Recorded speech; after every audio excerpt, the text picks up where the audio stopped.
Before I start to share my story, I want to recite a poem that I wrote in the middle of the night last night, which really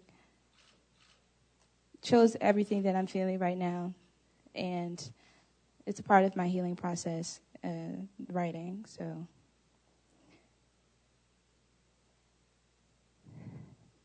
the guilt of feeling grateful to be alive is heavy. Wanting to smile about surviving, but not sure if the people around you are ready. As the world mourns the victims killed and viciously slain, I feel guilty about screaming about my legs in pain because I could feel nothing. Like the other 49 who weren't so lucky to feel this pain of mine. I never thought in a million years that this could happen. I never thought in a million years that my eyes could witness something so tragic. Looking at the souls leaving the bodies of individuals. Looking at the killer's machine gun throughout my right peripheral. Looking at the blood and debris covered on everyone's faces. Looking at the gunman's feet under the stall as he paces. The guilt of feeling lucky to be alive is heavy. It's like the weight of the ocean's walls crushing uncontrolled by levees. It's like being drugged through the grass with a shattered leg and thrown on the back of a Chevy. It's like being rushed to the hospital and told you're going to make it when you laid beside individuals whose lives were brutally taken. The guilt of being alive is heavy.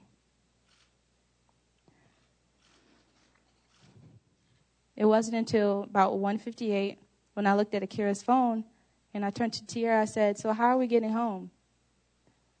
Tiara told me, "Oh, we're going to get an Uber." So she started to order the Uber. And a few seconds from her ordering the Uber and me asking that question, that's when we started hearing the gunshots going off. Me and Akira actually made it outside while the gunshots were still going off. And I said, "Well, where's Tiara? Where's Tiara?" So, and the part of the poem where I feel so guilty about surviving is because if I would have told Akira to stay outside and just wait, and I'll try to go back and get Tiara because she didn't make it. Me and Tiara did make it, and I feel really guilty about that. And I was speaking to her mom, and she told me not to feel guilty. You know, God has his plan, but I told her, "Let's go get Tiara. We got to get Tiara." So when we went inside, we got trapped in there. And me, Tiara, and Akira were like actually the last ones to actually get into the bathroom stall, the handicap one, the biggest one. And the guy who, it was an African-American male who ended up closing and locking the door, who I believe got shot from doing that in the process. And the gunman entered the bathroom and was shooting his machine gun. So we're all like scrambling around in the bathroom, screaming at the top of our lungs when he was in there for the first time. And then, you know, people are getting hit by bullets, like blood is everywhere. And then there was a moment where he stopped shooting in the bathroom. And that's when everyone looked around. And that's when I first realized that my leg was shot. There were several other people shot and bleeding in the bathroom. That's when Akira, who didn't make it, realized she was shot in her arm. And I'm not sure if that was when Tiara also got shot in her side, but we were all pretty bad. And at that point we knew that this wasn't a game. This was very real, and this is something that was really happening to us right now. And it was shock. We just went from having the time of our lives to the worst night of our lives, all within a matter of minutes. And we laid there for hours and hours, hoping that someone came and got us, and hoping that the police would come through at that point in time and just like save us all. But throughout that period of hours, the gunman was in there with us, and he actually made a call to 911 from in there. Everybody could hear who was in the bathroom, who survived, could hear him talking to 911, saying that the reason why he's doing this is because he wants America to stop bombing his country. And from that conversation from 911, he pledged his allegiance to ISIS, and he started speaking. And I believe after he got off the phone with 911, he started speaking in Arabic And now that I know to be Arabic, at first I didn't know like what the language was. And after that, he even spoke to us directly in the bathroom. He said, "Are there any black people in here?" I was too afraid to answer, but there was an African-American male in the stall where most of my body was, majority of my body was, had answered. And he said, "Yes, there are about 6 or 7 of us." And the gunman responded back to him saying that, "I don't have a problem with black people. This is about my country. You guys suffered enough." And he made a statement saying that it wasn't about black people. This isn't the reason why he was doing this.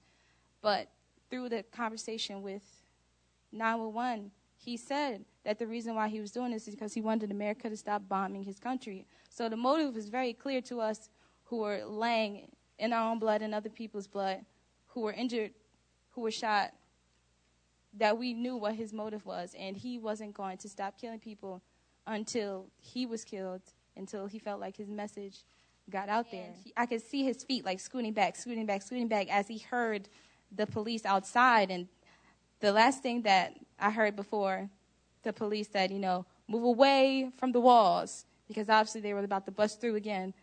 He said, "Hey, you," to someone on the floor inside the bathroom, and shot them, shot another person, and then shot another person who happened to be directly behind me, who I'm told through the eyes of Tierra that shielded me with their own body to make sure that I wasn't hit.